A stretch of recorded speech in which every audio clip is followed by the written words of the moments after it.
Let's get a little bit more into the kingdom business.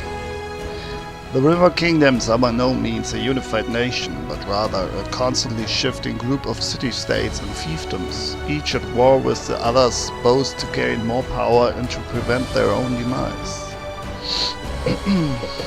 Yeah. Okay, so last time we filled all our squares there in our town. I got no idea if that's any good or completely wrong. We'll see about that. And yeah, now it comes to the advisors, I guess. Two of my guys are still dead, still trying to revive them since God knows when. So let's see if we can combine that, find a solution to that. And I wonder how all the quests will go from now on, since the map is basically completely different than before. All the locations have gone. There's no figurine that I can move here, I guess. Not sure how this will go. So let's check out advisors first. Oh, it's like a card game. And the dead ones are not there, huh? But there's still some space here. Okay. Group. Regent. The regent ensures subjects' complaints and concerns are heard by their ruler and serves as a link between the baron and the people. Choose an advisor to fill this position. Advisors will act according to their position in government beliefs and alignment. +2, community. Oh, so I have to take one of those three, huh? Valerie strives to follow the ladder of the law. Octavia. But I cannot take her with me on my journey then, if I choose somehow. Libida makes decisions that favor both his own interests and those of the barony. +3. Huh. The ladder of the law. +2. Let's go with him for now. Appoint an advisor to a public post. Alright, it's a bit overwhelming. Gotta be honest. You may claim new regions to expand your territory. So this is almost like a strategy game now? Not sure. Open the regions tab on the right side of the screen and select the relevant project at the bottom of the screen. Claiming a region will allow you to significantly increase your barony's stats and found settlements in the new lands. Here's what you must do to claim a new region. Meet special regional conditions. That is, complete a quest or reach a certain rank in one of the stats. Collect sufficient BP for the claim. Find an unoccupied advisor who can take charge of the claim. As soon as you start the kingdom project to claim a region, time will automatically speed up for the next 14 days, the time it takes for you and your advisor to claim the region. After the new territory is claimed and annexed into your domain, the boundaries of the state will change and you will receive all the bonuses granted by the claimed region. Okay. Libida, whatever. Counselor. The counselor deals with troubles of the common folk and helps settle land disputes and agricultural matters. This advisor ensures citizens remain loyal to the throne. Loyalty. Oh, well, that makes the decision easy. Christian it is. Christian cares for the people over all other concerns.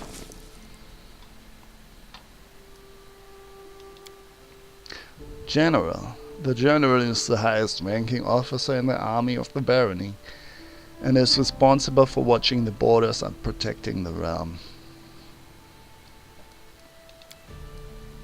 Emiri favors the direct approach. Alright. Treasurer. The treasurer's duty is to keep the coffers of the barony full and ensure any gold spent is spent wisely. No candidates available for this position. High Priest. No matter what deity he serves, the High Priest strives to satisfy the spiritual needs of all citizens in the barony. Divine. Yo does his best to solve problems without disrupting local traditions. Well, I cannot really choose, can I? It's a bit restricted, the options that we have. Okay. Let's go with that then. Who's that, by the way? Rumble? Alright.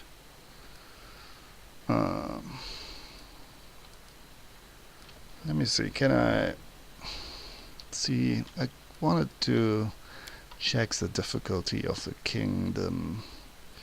It has its own difficulty setting, right? Critical hits normal. Damage to party. Kingdom management normal. Affects the difficulty of kingdom management. Auto mode cannot be disabled. No. We'll do that on our own. Enemy difficulty normal. But it's still challenging mode. Okay. Fine with me. Arrest is in order. Okay, sure. Let me see the projects. Oh, what's this? Asvanki's offer. Asvanki Keek, High Priest of Restal from Restov, has a strong interest in spreading the Stag God's faith across the region. He's eager to build a shrine dedicated to Restal on our lands. Oh, that guy. The agreement. Lord Mayor of Rostov rebuilds the Temple of the Elk. A merchant's trade agreement will receive the right to establish a sizable trading post in the heart of New Stetvan. Pillage the Temple of the Elk and rob it of all remaining treasure. Prevents future restoration of the temple. That's... well... alright, restore that crap. Restore the Temple of the Elk to its former glory, making it the center for Erastel's worship in all the surrounding areas. Unlocks the special region upgrade. I kinda don't wanna have Erastel temples here. I'm sorry. Just leave it as it is.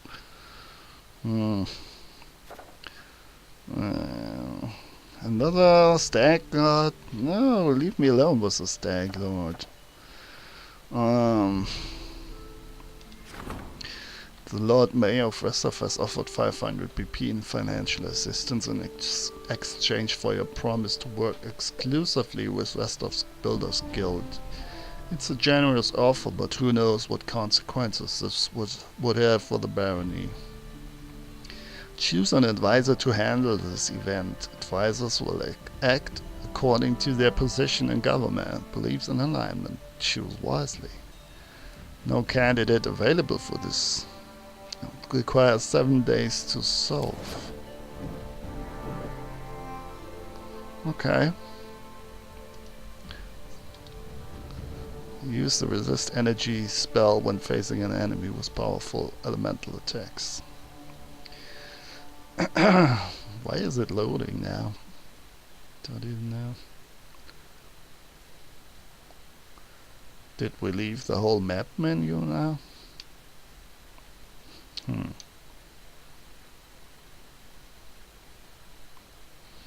What should I have done?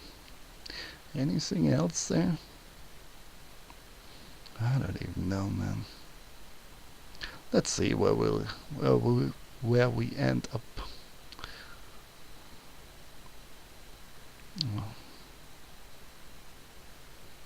Hmm. It's a long loading screen.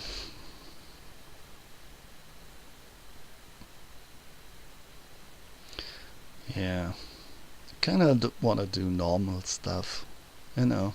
Just a little bit of questing. We already have another time limit. I hope it's not that dire. And now we have another way how we can fail the game. Like if I totally mess up everything with the kingdom, the game will end as well. So now we have two ways. Alright, apparently I am on my throne. Great. A rest is in order. How may I serve you, your grace? How are you enjoying your duties as a high priest? Everything is all well, your grace. I just keep forgetting what a mess it is in the stolen lands, and how troubled are the minds of its people. Sometimes I must listen to such nonsense from my visitors. Erasmus, forgive me. Oh, Yod opens his mouth to say something, but then changes his mind and just waves his hand. Thank you for the story. Finally I can loot the place here. Nope, I just can place some stuff in here. Do I want to though?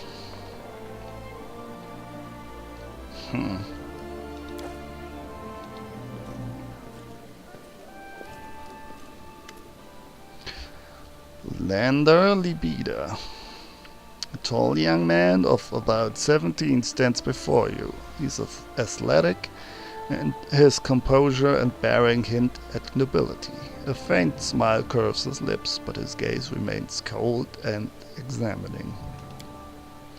As you approach, Lando stops, studying his fingernails, his broad smile revealing brilliant white teeth. Ah, greetings. You certainly seem to be in high spirits. Chaotic good, I guess. Truly high spirits indeed. Just this morning I received news from Brevoy. My illustrious mother, may the gods prolong her years, is terribly upset by the disappearance of yours truly. Lander's smile twists into a sneer. He's dispatched search parties to the neighboring provinces, discreetly of course. She fears whatever scandal might arise due to my absence. Lander sighs. Well, it's not the first time she's gone to such lengths. I'd like to learn more about you. Me? But I'm such a bore. Lander huffs indignantly, though he's clearly flattered by your attention. What would you like to know? Tell me about your family. House Libida is considered one of the most influential in Brevoy, and rightfully so. We own the fertile lands around Lake Rakel and the castle of Silverhall, an impressive structure, famous well beyond Brevoy's borders. We also control a significant amount of the lake and river shipping trade in the region. Silverhall is a city that is located on the Aufzira River in Brevoy, just before the river empties into Lake Rakel. And if it's my family that's of interest to you, my father passed away long ago. My mother spent years attempting to marry my sister Eleanor off to our beloved king, Noleski Sotova. As for myself, well, the family remembers I exist on the rare, or not so rare, occasions when I end up causing everyone trouble. Lander gives a disarming smile. Judging by that story, it seems no one is truly close to you. Close relations are a luxury that some people can't afford. Lander looks away for a moment before continuing. I once became close to a man I considered to be a mentor and a friend. I later learned he'd been using me to acquire information on my house's caravans for some local bandits. I learned much from that experience, and so I shall watch your entourage with a keen eye. I won't allow any untrustworthy or suspicious people to go unnoticed. You can trust me on that. What do you value most in people? Decisiveness, Lander answers immediately, then adds, well, sensible decisiveness. I've no taste for those who sit and mumble all day when the time to act has come, nor for those who rush in without consideration or planning. You came of age 2 years ago. Why, Libida, are you still heir to the throne and not sitting upon it yourself? A throne is a curious thing. It owns you more than you own it. My mother bent over backwards to draw me into possession of my father's legacy. But I would like Lander to really see and do something in the world before he becomes Lord Libida. You will return home eventually, won't you? Of course, can't let a throne sit empty after all. Especially not one so wealthy. Lander's eyes gleam. I will return, someday. But for today, my house can wait. He's an odd little fella. Let's return to this conversation later.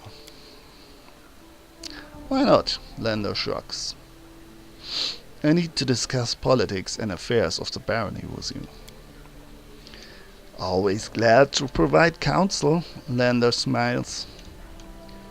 What's going on between the royal house, Sotova, and the Aldori sword lords? To be blunt, sly schemers battling for power against stubborn blusterers. Long ago, both of them ruled a kingdom of their own. The Sotovas ruled over Isya, and the Aldori sword lords over Rostland. Then Shara Rogavia came in with his dragons and made it abundantly clear to everyone that everything they saw around them was his. It really reminds me of Game of Thrones.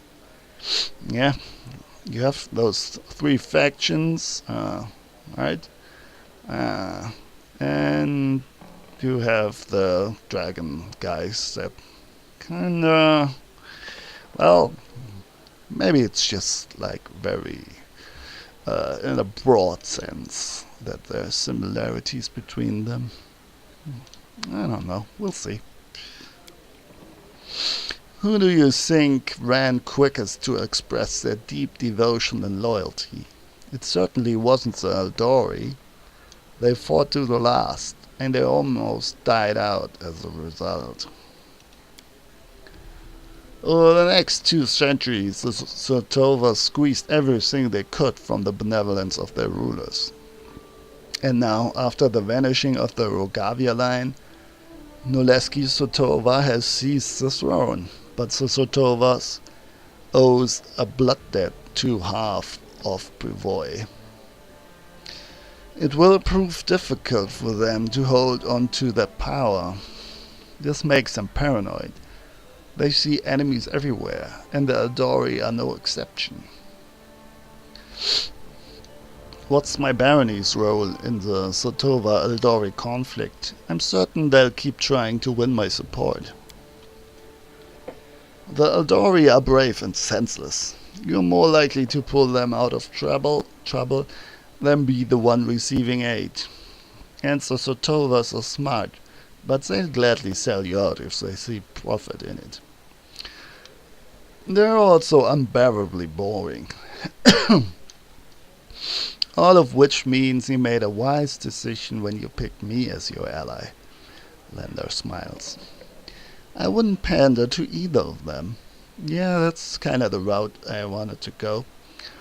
But I'd also avoid angering either of them until there's good cause. What can you tell me of the River Kingdoms? Have you ever seen a jar full of spiders? It's much the same, only on a greater scale. A plethora of small nations and city-states that form spontaneously and dissipate just as rapidly. Nevertheless, there are those that could potentially pose a serious threat or become a promising ally.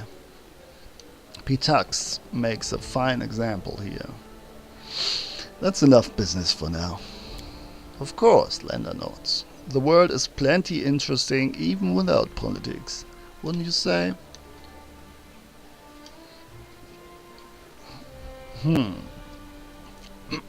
Any advice for me, counselor? I've met Keston Gores before. He was an amiable, gregarious man. Not at all like he is now. Lander sighs. Now he's the broken man.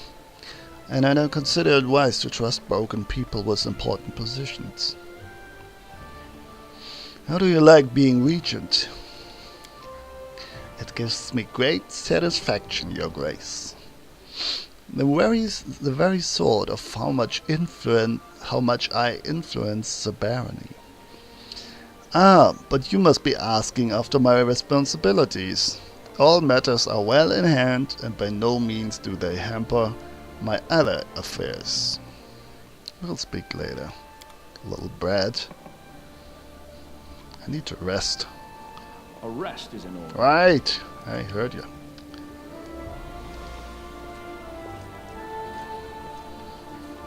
How may I serve you, Your Grace? Keston nods at you, pauses a moment, then bows awkwardly. What did you do to be exiled? I believe I have a right to know. Fair enough. For a Gores, the prosperity of the house and the honor of the name Easy stands grin. above all else. And I was betrothed to a widow from another noble house. This union was of great importance to the family. However, 3 months before the wedding, I met a commoner girl, gentle and pure, and we fell in love. I would have rather died than leave my Tanya. So I decided to break off the engagement with my noble bride. I could never have expected what would follow. Yeah, he told that story. My father was furious. I'd set a pointless love affair above the interests of the house. He expelled me from the family and ordered to leave our lands under threat of death. And Tanya, her mother was seriously ill, and she stayed behind to care for her rather than follow me into exile.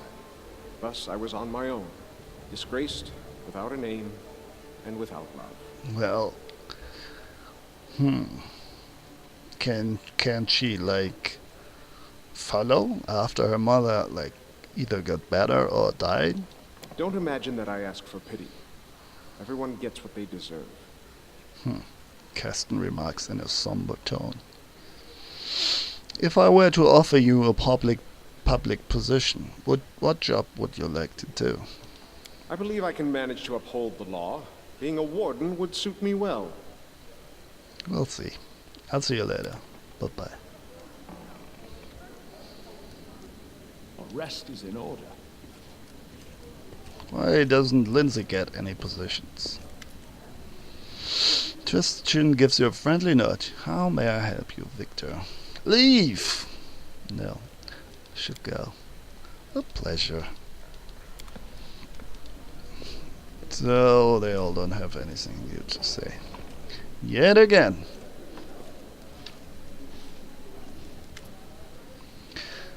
Just a moment, I just got something. Lindsay quickly scribbles something in her notebook, then raises her eyes and smiles at you.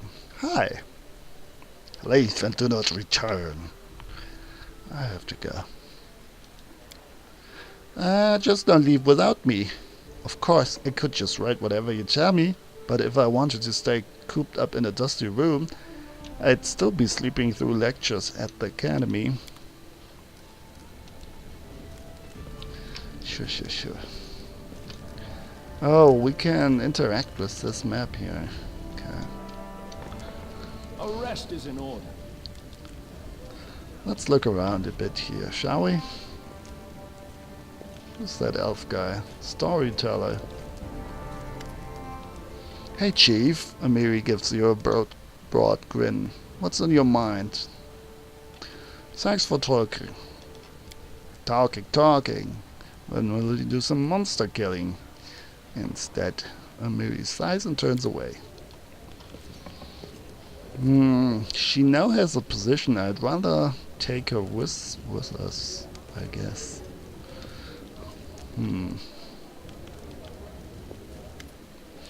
Storyteller. The man, he was the one who was available as an advisor. He looks kind of strange, doesn't he?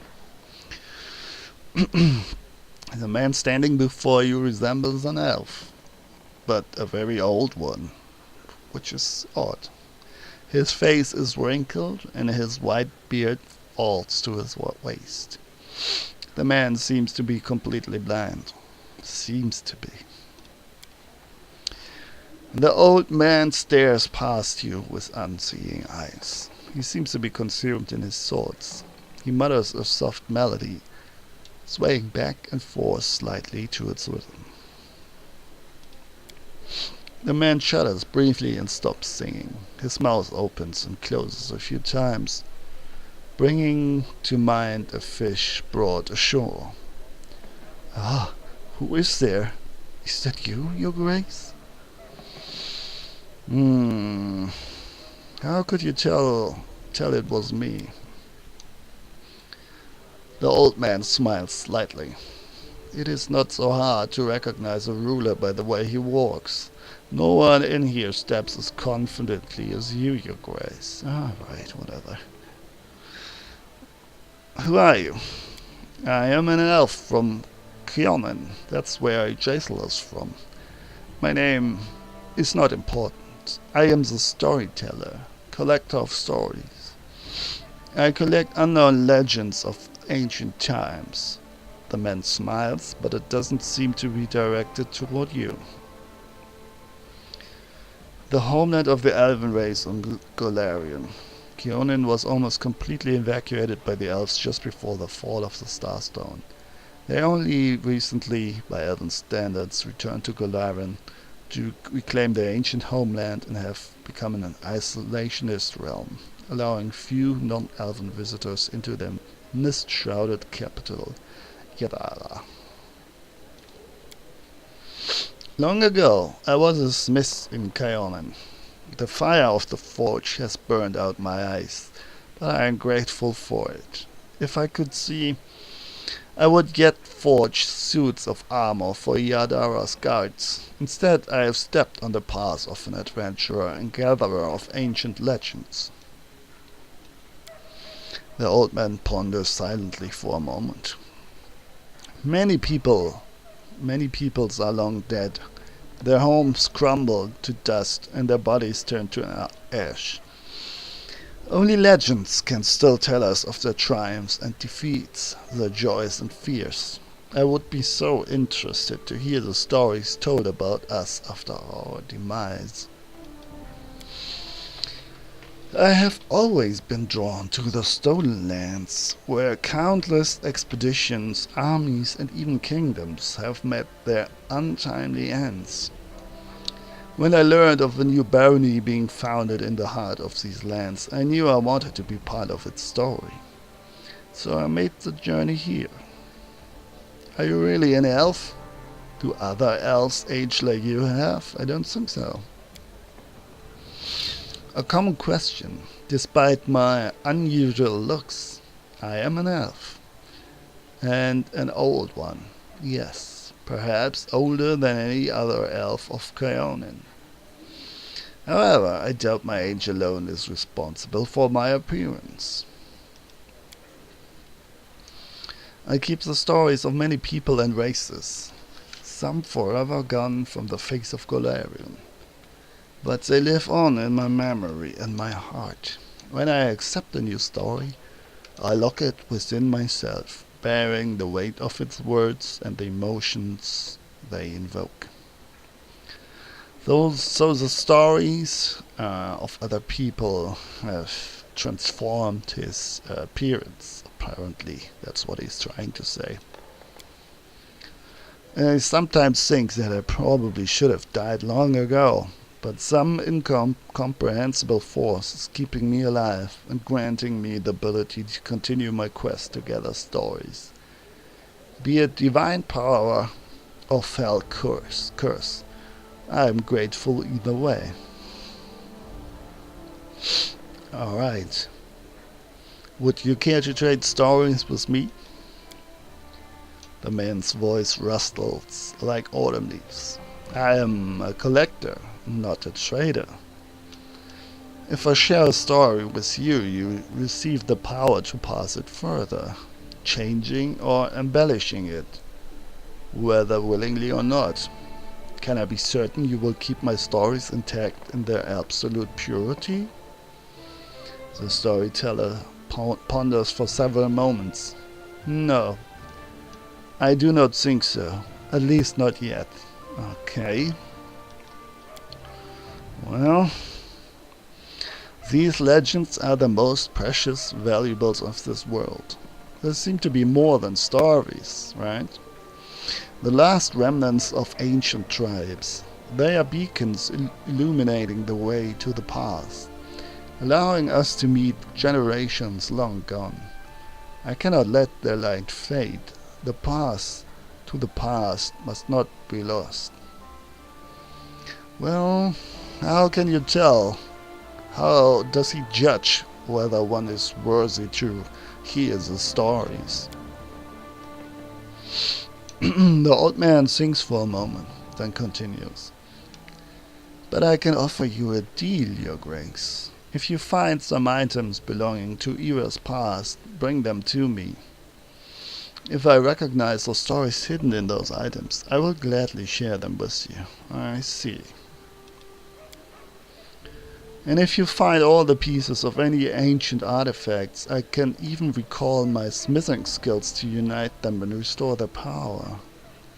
Ooh, see, now I can, forge some of my pieces together here now. I found the shards of an ancient artifact. Can you restore it for me at the anvil? May I? The storyteller gently touches the items from your pack. You've gathered all the fragments of the necklace of double crosses. Ooh, they can fit into my hand. They carry an inglorious story. Allow me to tell the tale as I restore it. I expect the story will amuse you, and perhaps even give you some food for thought. So, what is your answer? Will you entrust me with this treasure? The storyteller eagerly awaits your response.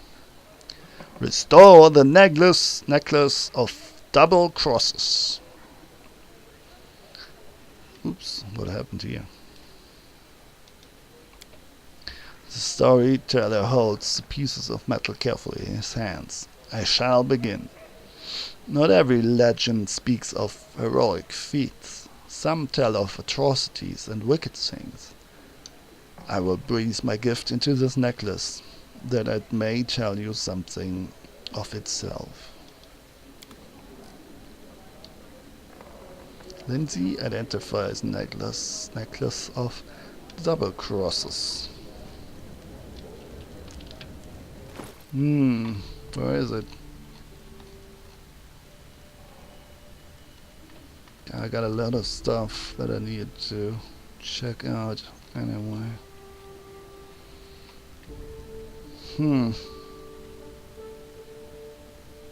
No, this is something else. This is it. This amulet grants its wearer a +4 bonus to trickery, stealth, and mobility skill checks. The melee attack deals 2d6 sneak attack. Go do those bonies stack when an ally moves away from the wearer in battle. The amulet forces the wearer to make an attack. I see. That's hilarious. The amulet forces the wearer to make an attack of opportunity against that ally. So if a friend of yours like wants to focus an enemy, it's like interpreted uh, as a cowardly move, and he gets punished immediately for that. That's really cool. Um, so this is +2 dodge bonus. I'm not sure if he's the right guy for this, but well, I gotta look through all the items anyway. A rest is in order.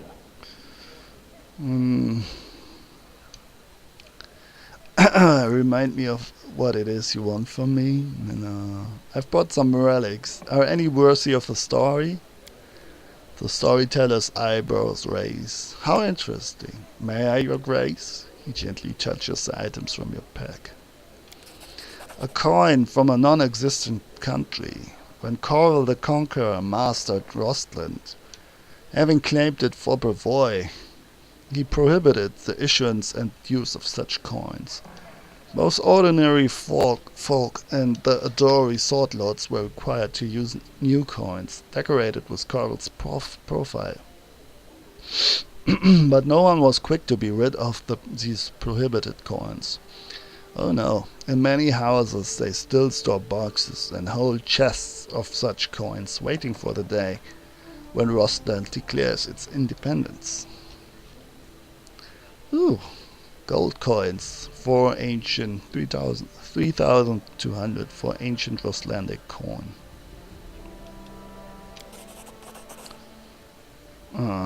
Even more. The storyteller's fingers caress the symbol shaped like a tree leaf. He really loves that sensation of touch, huh? Well, he's blind. And what is this? I hear the voices of trees, smell the scent of fresh leaves. A dryad mark, is it not? I would be happy to purchase it from you. Man, this guy has gold like no other. The storyteller idly toys with the ancient, plain-looking coin. What was the name of the Coloran ruler who issued this coin? Does anyone remember now? What did the Cyclops use it to purchase? Food? Books? Weapons? Perhaps someone's life or their freedom? Who can say?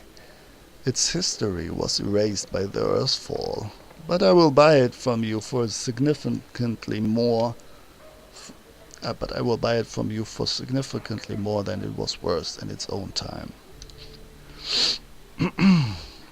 Coloran was the name by which an ancient Cyclops empire was known in the records of Iblidos, which itself is one of the oldest human civilizations of Casmaran.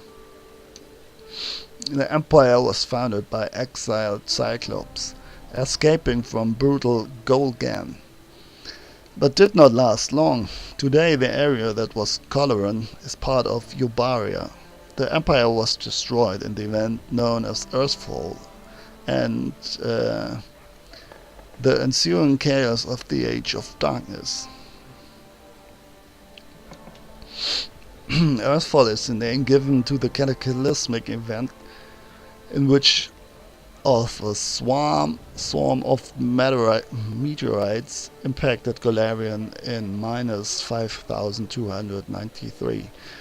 It resulted in the destruction of the human empires of Thessalion and Asland, which were consumed by earthquakes and massive tidal waves, and the creation of the Inner Sea. The cloud of dust thrown up by Earthfall's impact settled in Golarion's upper atmosphere and blotted out the sun for 1,000 years, creating the Age of Darkness, and probably creating the Age of freezing cold as well, right? If there's no sun, everything will, like the temperature will drop like radically. Would be interesting how life has survived during that time. Maybe with some magic. Who knows? The storyteller weighs the soldier's tag in his palm. A soldier does not ask where the banners of war are headed. He or she goes to battle, dies, and leaves it to others to decide whether the cause was just. Interesting. This tag belonged to one of the many warriors who helped establish the glory of the Taldan Empire.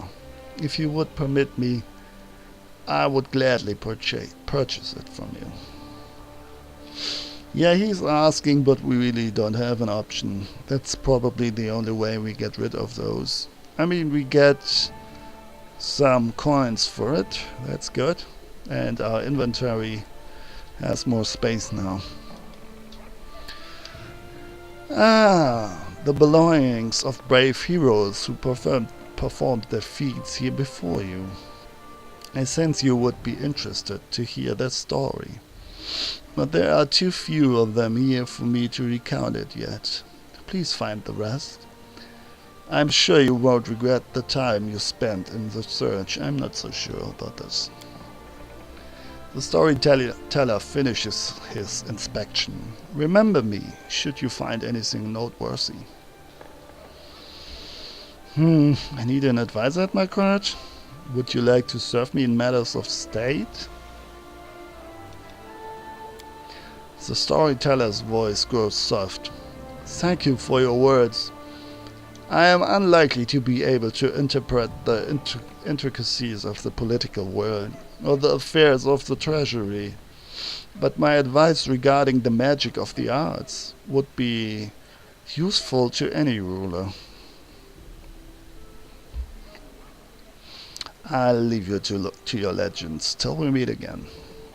The storyteller doesn't answer, his unseeing eyes staring ahead blankly.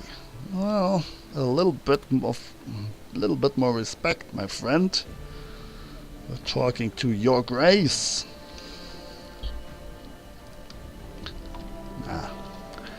We're good. We're good. So, what happens if I go outside here?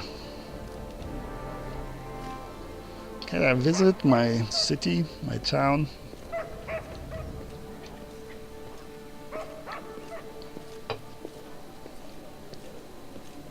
Press G to cancel current actions. If combat AI is on, characters will act according to their AI pattern.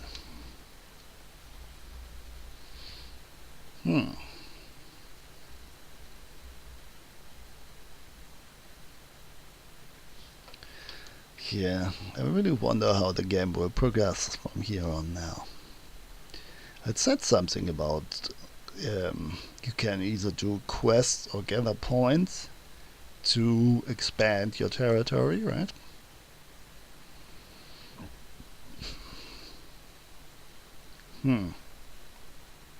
It's weird. I wasn't expecting that, to be honest. Like I said, I bought the game without really knowing what the background was. I just thought, hey, Pathfinder, great. So this is an interesting development. I really do love strategy games, so if it goes a little more towards that direction, that's not bad at all. So I like more round-based strategy games, as you probably, Your Grace, can tell from my how much I don't like the time limit with the quests. Yeah, I like to take my time with things and don't be in a hurry. Ooh, the music is impressive. Listen to this.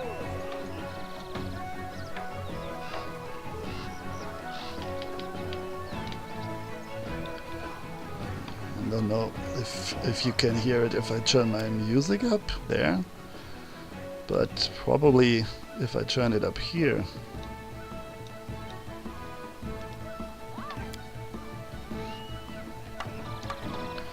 Alright.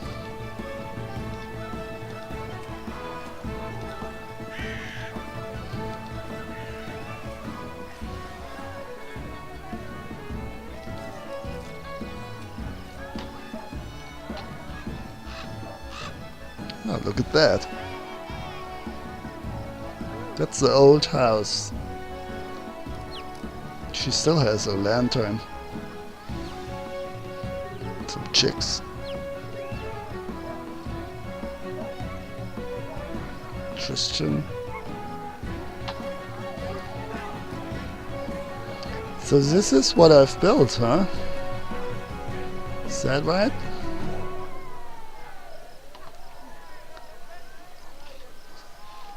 It is all ready. It's all already built. Oh, I can't talk to this guy. It's you. Good day, Your Grace. Baron himself. Greetings, Your Grace. I usually don't drink, but something. I feel dizzy.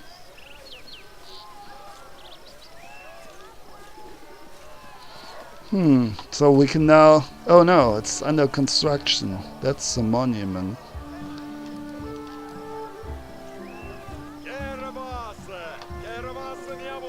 Whatever you say, man. The Baron himself. Ah, you really feel like a king now, huh? What an honor to meet you today. Oh boy, you had to be like so slimy back in the days. You know, really get in there between those cheeks. Like kiss kiss. Oh, Your Grace, Your Baron. What an honor. I love you with all my heart. You're the best thing that could ever happen to this region. And all of this. Ugh, it's just yuck. Octavia smiles at you flirtatiously. Got any good news? I'm here. That's the good news. Sure. Later.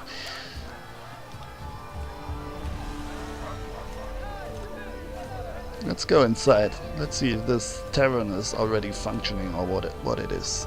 Whatever it is. Long house. Let's steal from our minions here. What's this? Prodigal sons. 24 of them. Ah, we can resell it. Let's eat, like everything belongs to us. Don't ask, Your Grace.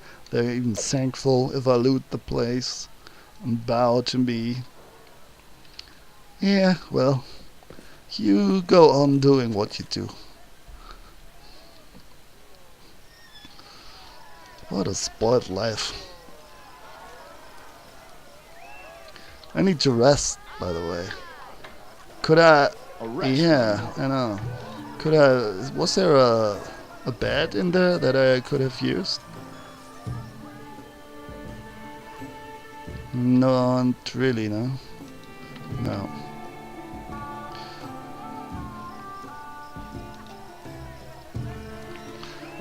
What's this? Oh, just that. I see. No, go away. A lot of half-orcs here, huh? Adventurer types, I guess. But they're all just citizen. You cannot really talk to them. What's this?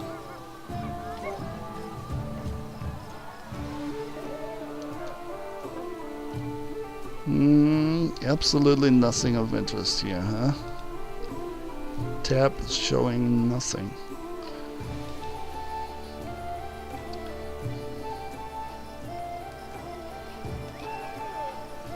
Okay.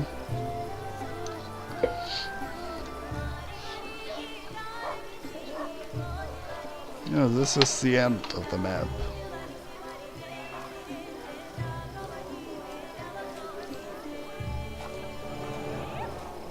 The best parties, right here on the Tuskwaters shore. They're all happy. That's good. Dog. Horse. I just need to rest, guys. It's a wild mixture of citizens. Halflings, orcs, dwarves. It is done. Dogs. Well, let's see if we can buy something nice. Something pretty. Hasuf.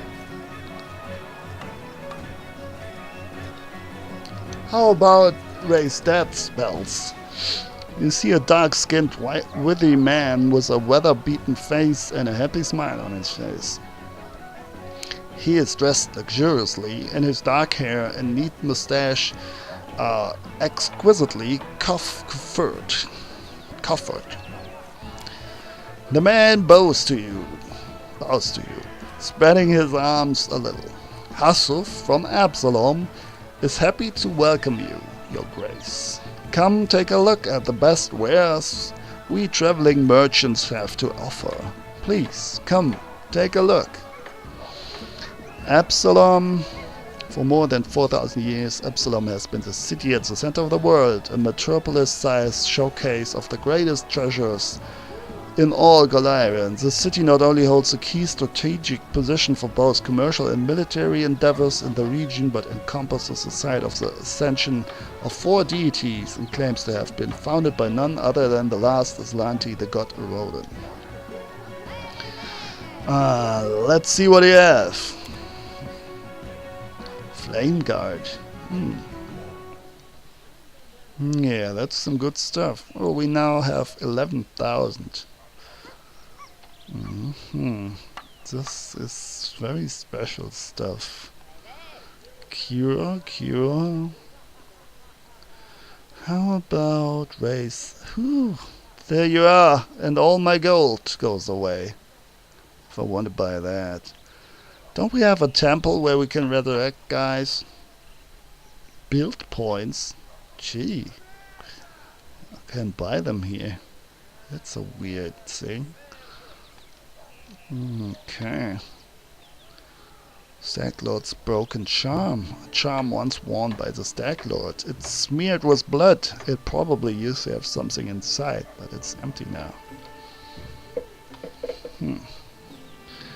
Yeah, I bet I can sell a thing or two to him. But you know what? Let's just... Nah, I kinda wanna check out the temple first and see if we... Oh, the Guardian of the Blue. If we can get it like cheaper there. The reviving thing. Tell me about yourself. My pleasure, your grace. The merchant smoothes his mustache and commences his story with an air of importance, speaking in a sonorous voice, gesturing widely. Hassel's family was not rich, and he, as many in Absalom, had to start from the very bottom. As a child, while his peers chased pigeons and stole apples at the market, he worked at a tannery. Oh, I can still smell this disgusting stench. The man pulls out a heavily perfumed handkerchief and waves it in the air. Okay, at least he can tell stories. Well, the young apprentice worked hard, saved every coin, and soon managed to purchase that tannery from his former master. Then, as soon as he had enough money, he opened his own trading agency. After 10 years, countless deals and many tours in his caravan, Hasself was one of the most successful merchants in Absalom, thus writing his name indelibly in the history of the great city. The merchant looks at you with pleasure. Well, how was that? I'm looking for a writer so I can dictate my memoirs. Haha. I think many would find it interesting and useful to learn more about me, if you say so. What is the secret of your success? Well, Hasself, you probably say hard work and dedication or some shit like that. There is no secret. Perseverance, strength of character, attention to detail, the gift of persuasion, charm, all this, among many other things, are key to success in my profession. But if I did have a secret, who would I be to share it with anyone? The merchant laughs merrily, his hands rubbing his sides. Oh, oh, oh. I tell you what the secret is usually. Like be really greedy and like really don't spend any money at the same time. Like be very cheap and greedy at the same time. That's a good combination to get rich. Well, that's at least my opinion. You know. Well, either that or be lucky in some sort of shape. Or I guess maybe you could inherit a fortune. But that's kind of being lucky in another way, right?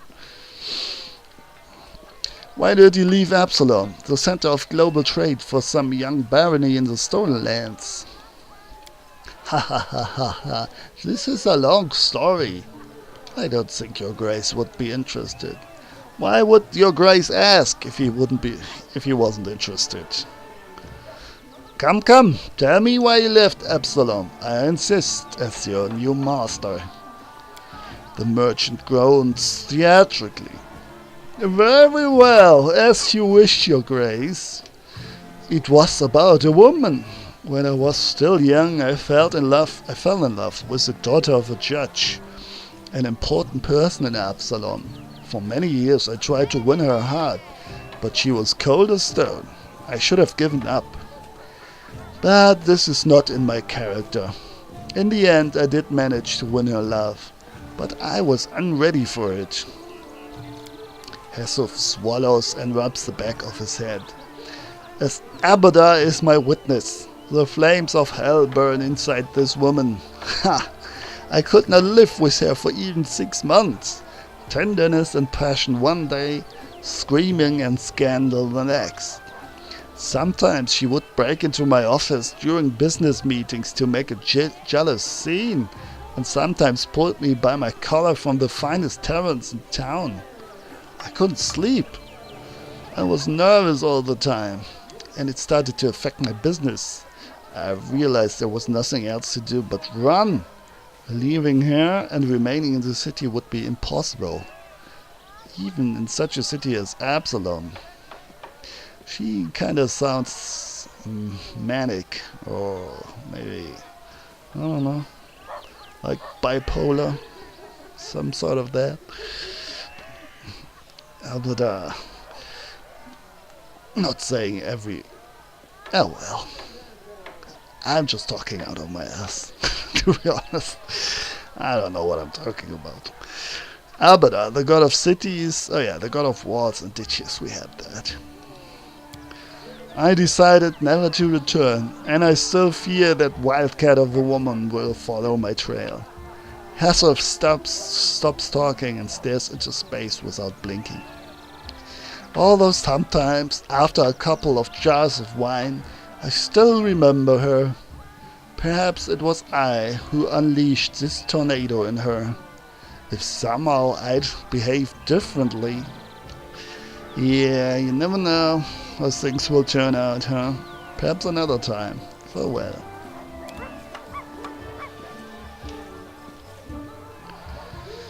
Alrighty. Arrest is in order. This will be interesting. Hello, my savior. You asked if we'd meet again. And here I am. Well, now I'm wondering if it was you who seduced the Stag Lord. But maybe I'm being too untrustful. I'm not trusting enough. A savory aroma of herbs and flowers is the first thing that lets you know that your longtime acquaintance is here. The nymph looks at you in a strange way, like she's never looked at you before. I see your fate has changed since last we met. Now you are the ruler who will determine the destiny of these lands. I am their living God, the whisper of the wind, the strength of rivers, the luxuriant growth of the meadows. Do you wish to touch this power? Yes, touch that power. I will show you a place where we can finally meet in flesh, you and I. Flesh. Deep in the woods, there is an old mossy ruins long abandoned, nearly swallowed by the thicket. There is an old tree growing among the stones in the yard, which I remember as a seed. A shadow under its green crown I call my verdant chambers. Visit me there, my lord, and come alone. A nymph's reward awaits you. Oh, I find it suspicious again. My palace, my new home has lots of rooms and lots of space. We can go there.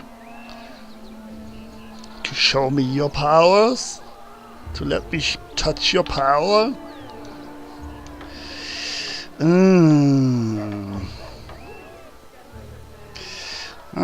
But of course we'll go there anyway.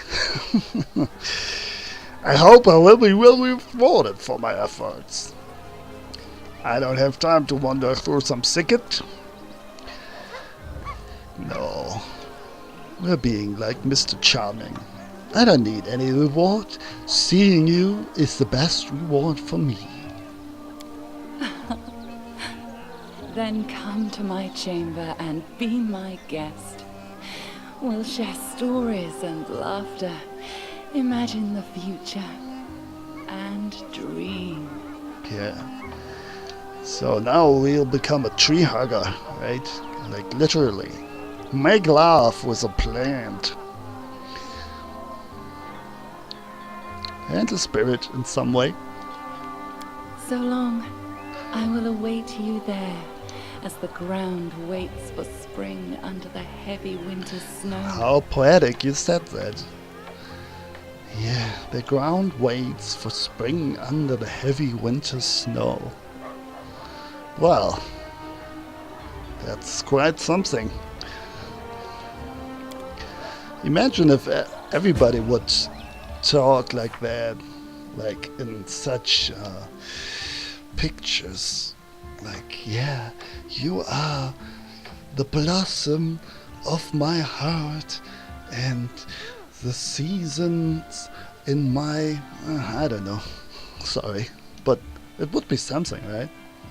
It's also a bit exhausting for both parties involved. The storyteller and the listener as well. Meets the nymph in her verdant chambers. The nymph suggests that the Baron set off to her chambers, an old tree growing inside the ruins in the middle of the woods. She didn't invite anyone else for some strange reason. Looks like the nymph is only interested in offering her reward to the Baron. Oh, I don't like this suggestion. If I were in the Baron's shoes, I'd definitely stock up on invisibility potions or some other means to avoid trouble. See? Lindsay says, oh boy, what's happening here anyway? Lindsay's keeping records on this as well? On my love stories here? On my love adventures? Alright. Okay, I'm going to make a break here, guys. See you soon. Bye-bye. A rest is in order. Yes, indeed. I'm going to rest now.